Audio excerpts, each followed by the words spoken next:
Okay, Atma Namaste, good afternoon, good evening. I'm sorry for this technical error.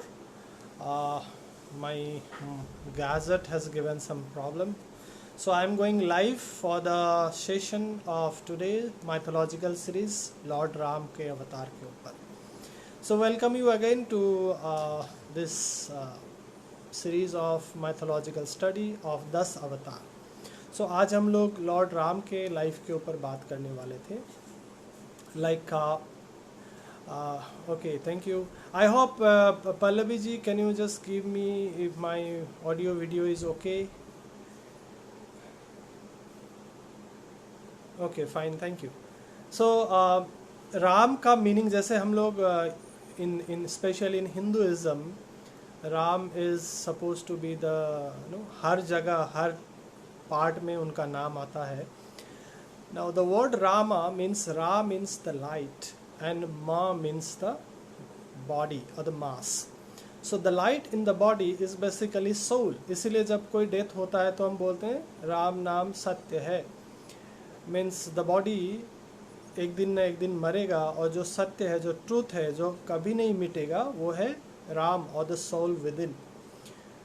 And Parshuram was also named accordingly. So Ram name was given to the son of Dasrath, who was a incarnation of Lord Vishnu. अगर हम Darwin की theory के हिसाब से जाते हैं, जैसे कि फर्स्ट लाइफ वाज एक्वाटिक, ऐसे करके करके Parshuram was compare to the man who was a hunter, then we can compare Ram as a man is most civilised man, और जिनको युग पुरुष कहा गया है, जिनको मर्यादा पुरुषोत्तम कहा गया है. क्यों कहा गया है इसके ऊपर हम थोड़ा सा समझेंगे. उससे पहले let us understand the concept of yuga and zodiac science. Okay, according to the study astrology में भी आता है जोडियाक साइन. जैसे हम जानते हैं कि the planet Earth is moving around the sun and that entire solar system and the specially sun is moving around a galactic sun. और जैसे जैसे ये गैलेक्टिक सन से सन दूर जाता है, there is a dark age और द कलियुग. और जैसे जैसे गैलेक्टिक सन के पास जाता है हमारा sun, there is a golden age. So yuga का जो जो रोटेशन है उस हिसाब से होता है. Now, एक और कॉन्सेप्ट जो हमारे टीचर ग्रैंड मास्टर चुआ कॉक्सुई हिंदुइज्म रिवील्ड बुक में बताते हैं, जोडियाक साइन का कॉन्सेप्ट. अगर आप इक्विनॉक्स के टाइम में, साल में जैसे एक होता है वर्नल इक्विनॉक्स जो मार्च में आइडियली आता है. अगर आप इक्विनॉक्स वर्नल इक्विनॉक्स में जाते हैं, early morning at the dawn, if you look into the eastern sky, you will see a shape of a group of stars जिनको कॉन्स्टेलेशन कहा जाता है. Now according to that group of star और constellation the zodiac signs are designed. Zodiac signs are basically mythological characters. But जैसे कि हम जानते हैं as a pranic healer we know we have energy body, we have अ चक्र. The same way the planet also has a energy body and the chakras. So according to this studies the planet earth, the planetary chakra takes energy from the zodiac sign. और accordingly उस पर age का concept आया. तो each particular time the earth और the planet entire solar system in certain zodiac sign. अभी जैसे कि उस हिसाब से अभी हमारा एज ऑफ पाइसेस चल रहा है. Age of Pisces means it's an water sign. So emotions बहुत स्ट्रांग होते थे लास्ट कई सौ सालों में. आप देखिए भक्ति yoga was a great movement. Secondly आप देखिएगा जो लोग वाटर में डोमिनेट करते थे, Britishers who ruled the entire world because they were strong in water. पूरे वाटर से ही वो ट्रेवल करके पूरे वर्ल्ड में उन्होंने कब्जा किया था. So and gradually from age of Pisces we are shifting to age of Aquarius. Aquarius is a sign of air. Okay, air sign है, इसीलिए अभी रिसेंटली एज ऑफ पाइसेस खत्म होकर जब एज ऑफ एक्वेरियस आ रहा है, एयरबोर्न टेक्नोलॉजी ज़्यादा आ रहे हैं. People who are countries who are strong in air force, they are ruling the earth. Internet is a air technology. Pranic healing is a air technology. Wi-Fi, wireless, telecommunication, जो भी online चीज़ें हो रही है is an airways technology. So according to this calculation, जब राम का birth हुआ था, that was a time of age of Gemini, which is approximately 7,120 years ago. और मास्टर भी बताते हैं कि this characters, Ram, Krishna, Jesus, all this historical characters हैं, बट उनके लाइफ के साथ हम कुछ स्टोरीज जोड़ते हैं to carry certain meaning symbolically. Okay, now age of Gemini, अगर आपने जेमिनाई देखा होगा, उसमें ट्विंस दिखाते हैं. एज ऑफ जेमिनाई, और क्या होता है, जैसे वो जोडियक साइन से प्लेनेट एनर्जी ले रहा है, तो उस जोडियक साइन का क्वालिटी अर्थ में मैनिफेस्ट होने लगता है. ओके, एज ऑफ जेमिनाई का जो ट्विन का कैरेक्टर अर्थ में मैनिफेस्ट होने लगता है. Lav Kush was a twin son of Ram. और age of Gemini also represents dual personality. अब देखिए, Ravan was a dual personality. एक तरफ तो बहुत ही अच्छा, he was the most wisest, he knew all the Vedas, a great musician, a great devotee. दूसरे तरफ वो बहुत ही अहंकारी and ruthless. So split personality होता है. Kaikeyi was a dual personality. Okay, so इस तरीके के ये होते हैं. दूसरा, जैसे वर्नल इक्विनॉक्स में अगर एज ऑफ जेमिनी था उस टाइम में, तो ऑटमनल इक्विनॉक्स में सेजिटेरियस था, जिसको ऑपोजिट जोडियक साइन या कम्प्लीमेंटिंग साइन बोलते हैं. And Sagittarius, if you look into the picture, Sagittarius में there is an animal with a bow and arrow. That's why Rama used bow and arrow to fight. So उस concept के हिसाब से देखा जाए तो Rama was born around 7,000 years ago. Okay, now he was born to a royal family. Dasharath के पुत्र थे, और उनके according to due to his father's promise, he had to leave his kingdom. He was out of the civilization. He lived in the forest, but इनके दिल से civilisation out नहीं हुआ था. And whatever he did, he laid down a आदर्श और a पथ to follow for the other people. उससे पहले परशुराम ने क्या किया था, 21 बार पूरे अर्थ का चक्कर लगा के पापियों का संहार किया. तो पापी कौन थे? Those people who doesn't follow the code of conduct, those people who doesn't follow dharma. Now how to follow dharma, उसका एक एग्जाम्पल सेट करना था, इसीलिए lord Rama takes birth. And he shows the way how to do it. Okay, so एक और चीज़ आप देखिए कि ये सारे स्टोरीज में बहुत सारे कर्सेस एंड बून्स, अभिशाप और वरदान का बहुत इंसिडेंसेस होता है. तो basically curses and boons are symbolic to show that कोई भी चीज़ अकारण नहीं होता. कॉज एंड इफेक्ट या लॉ ऑफ कर्मा को सिम्बोलाइज कराने के लिए कर्सेस एंड बून्स को बताया जाता है. ओके, सो रामा के ऊपर कई सारे ऐसे स्टोरीज मैं आपको बताऊंगा. रामायण मैं आपको बताने नहीं आया हूँ, because we all know already Ramayana. So few of the stories before going into that, how he uphold that dharma, और धर्म हम किसे कहते हैं उसके ऊपर थोड़ा बात करते हैं. Okay, dharma, if we go by the meaning, it is a law, a cosmic law. If you go by Buddhism, जिसमें कहते हैं बुद्धम शरणम गच्छामि, धम्मम शरणम गच्छामि. When Buddha says dhamma, he says the law which is ruling the earth, ruling the planet, entire universe जिस नियम के हिसाब से चलता है उसको उन्होंने धम्म कहा है. एंड क्रिश्चियनिटी में उसको नोशन ऑफ फाइसिस कहते हैं, how the material world should be arranged, और उसी से मॉडर्न वर्ड फिजिक्स आया है. Okay, and as per Vedas it is called the rita. Rita means वो महानियम जिससे पूरा ब्रह्मांड चलता है. सो कॉस्मिक लॉ को रीत, और उसी कॉस्मिक लॉ को सोशल स्ट्रक्चर में जब हम डालते हैं उसको धर्म कहा गया है. If you read Vedas, this is धर्मो धारयति प्रजा, means dharma is that which holds and supports the society. So rita and dharma are synonymous to some extent, but rita is more of cosmic law and dharma is more of righteousness for the society. एक होता है जंगल का नियम कि कोई जहाँ पे जो शक्तिशाली है, जो पावरफुल है, वही रूल करता है, और एक होता है सोसाइटी का नियम, जो शक्तिशाली है, जो पावरफुल है, वो दूसरों को प्रोटेक्ट करता है. Now that becomes a Dhamma. Okay, if you understand Jainism, तीर्थंकर भगवान महावीर कहते हैं बत्थु स्वभावो धर्म, चीज़ों का जो स्वभाव है उसी को धर्म कहा जाता है. एग्जाम्पल, द वाटर का स्वभाव क्या है? लिक्विड होना, तरल होना. चीनी का स्वभाव क्या है? मीठा होना। इसी तरीके से इंसान का स्वभाव क्या है? भगवतम, श्री भगवतम कहता है, सबे पुंसम परो धर्मो यतो भक्ति यथोक्षजे अहेतु की अप्रतिहता ये आत्मा सुप्रसिद्धति।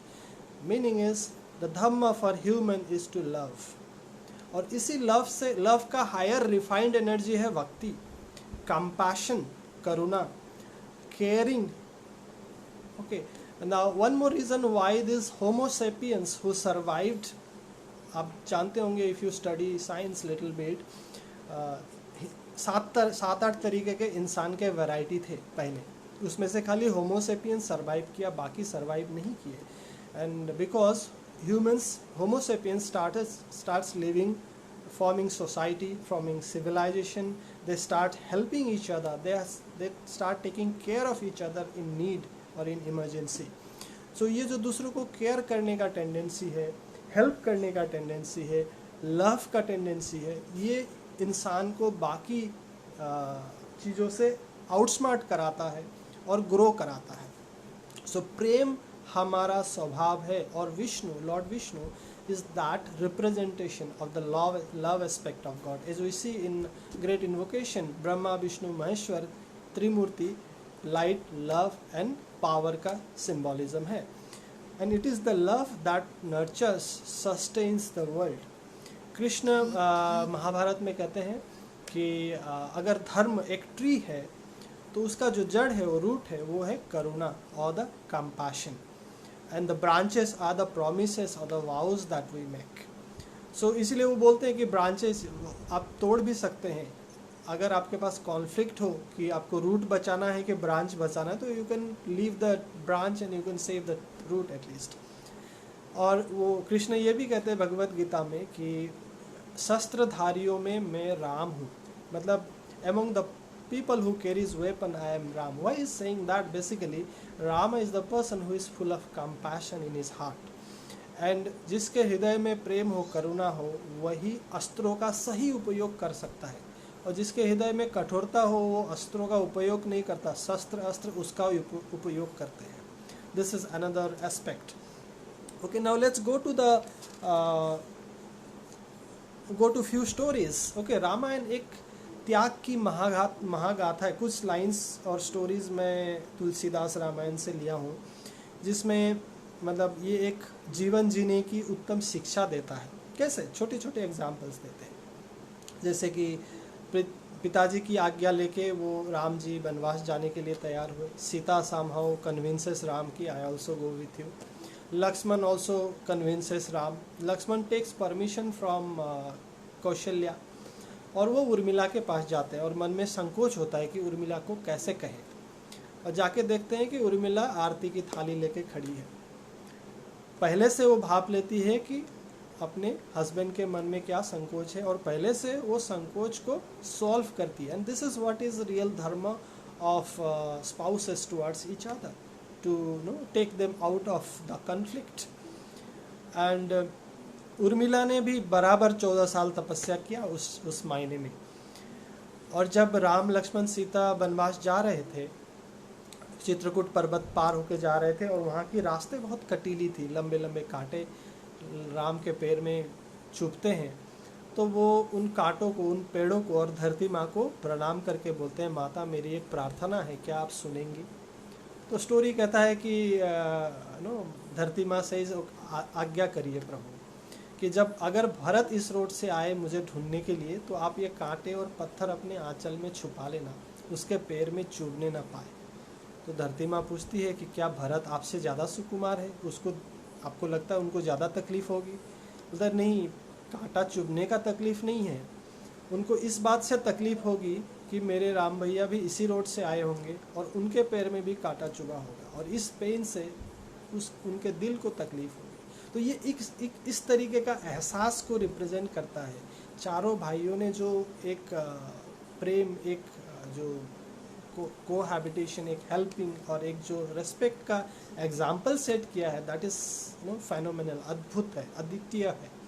और सब त्याग का कंपटीशन कर रहे हो, हर कोई नंबर 1 है. अब देखिए दूसरी स्टोरी में आता है श्रुतकृति.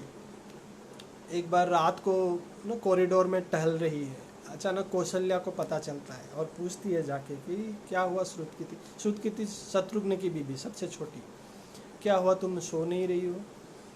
तो श्रुतकीति बोलती है नहीं, ऐसे तो मैं कोई साल से सोई नहीं। तो कौशल्या ने पूछा कि शत्रुघ्न कहाँ है? श्रुतकीति कहती है कई सालों से मैंने उनको देखा नहीं। कौशल्या का हृदय कांप गया बात सुन के। तो बोला तुमने बताया क्यों नहीं? आपको बोलती तो आप और परेशान होते। हाथों हाथ सबको बुलाया गया, बोले ढूंढो शत्रुघ्न कहाँ है। ढूंढते ढूंढते शत्रुघ्न मिले कहाँ पे? जो राजधानी के गेट के बाहर एक पत्थर का सिला था, वहाँ पे हाथ को तकिया बना के सोए हुए हैं। जगाया शत्रुघ्न को, पूछा आप यहाँ पे क्या कर रहे हैं, तुम यहाँ पे क्या कर रहे हो? बोले राम भैया तो पिताजी की बात पे वनवास गए चले गए, सीता माता उनके साथ चली गई, लक्ष्मण उनके सेवा में चले गए, भरत राम की जगह सिंहासन में राम जी के चप्पल रख के नंदीग्राम में तपस्या करने लगे। तो कि यह पूरा राजपाट मेरे लिए बनाया गया है, ये नहीं हो सकता। This is a kind of emotions that he carries. इधर एक और ऐसी स्टोरीज है कि एक बार जब लक्ष्मण मूर्छित होते हैं, you have seen that story right. Lakshman मूर्छित होते हैं, हनुमान जी संजीवनी लाने जाते हैं एंड उनको दवाई समझ में नहीं आता तो पूरा पहाड़ कैरी करके आते हैं। तो he comes flying over Ayodhya और भरत असुर सोच के बाण मार के हनुमान को नीचे गिरा देता है। तब भरत एक्सप्लेन करते हैं, वृत्तांत बताते हैं कि क्या हुआ, कि कैसे सीता माँ का अपहरण हुआ, कैसे लक्ष्मण घायल हुए एंड नाउ लक्ष्मण का सर अपने लैप पे लेके राम बैठे हुए हैं, बिलाप कर रहे हैं और हम मेरी प्रतीक्षा कर रही है, सुबह तक मैं नहीं पहुंचा तो लक्ष्मण को नहीं बचा पाई। तो कौशल्या माँ कहती है कि राम को कहना कि बिना लक्ष्मण के अयोध्या में पैर भी ना रखे, वो वन में ही रहे। सुमित्रा कहती है कोई बात नहीं, अगर लक्ष्मण नहीं रहे तो शत्रुघ्न है ना, मैं उसको भी भेज दूंगी राम की सेवा में। और उर्मिला चुपचाप खड़ी देख रही है, कोई रिएक्शन नहीं। जब उर्मिला को पूछा, उर्मिला बता रही है कि लक्ष्मण को कुछ नहीं हो सकता, जिनका सर श्री राम के लैप पे है उनको मौत कैसे छू सकती है। वो बस थोड़े थके होंगे, सालों से नहीं सोए, उनके सेवा में थक गए होंगे तो थोड़ा विश्राम कर रहे हैं, जग जाएंगे, कोई बात नहीं। So this kind of emotion and feeling and love towards each other gives example in Ramayana. इसके ऊपर तुलसीदास कहते हैं लक्ष्मण सा भाई हो, कौशल्या माई हो, स्वामी तुम जैसा मेरा रघुराई हो, नगर हो अयोध्या सी रघुकुल सा घराना हो, चरण हो राघव के जहाँ मेरा ठिकाना हो त्याग भरत जैसा सीता सी नारी हो, लव कुश की जैसी संतान हमारी हो, श्रद्धा हो श्रवण जैसी सबरी सी भक्ति हो, हनुमंत के जैसी निष्ठा और शक्ति हो। This is what is Ramayana. Okay, so in short I try to cover up few things. एक और चीज़ मैं आपको ऐड करूँगा, according to few esoteric study, जैसे Ram is a symbol of soul, Sita is a symbol of incarnated soul और जीवात्मा, who is creation of earth, the body, and Ravana, who abducted her. Ravana is a symbol of ego or ahamkara, and उनको हरण करके कहाँ पे रखा था सीता को? पंचवटी में। So Panchavati actually represents the 5 bodies that we have: physical body, etheric body, astral body, mental body, the other bodies, the subtle bodies. So ये भी एक meaning है। And Lakshmana represents Viveka, and Hanuman represents the prana or the energy that we have. Okay, this is all about today's story on Ramayana. I just tried to do some justice.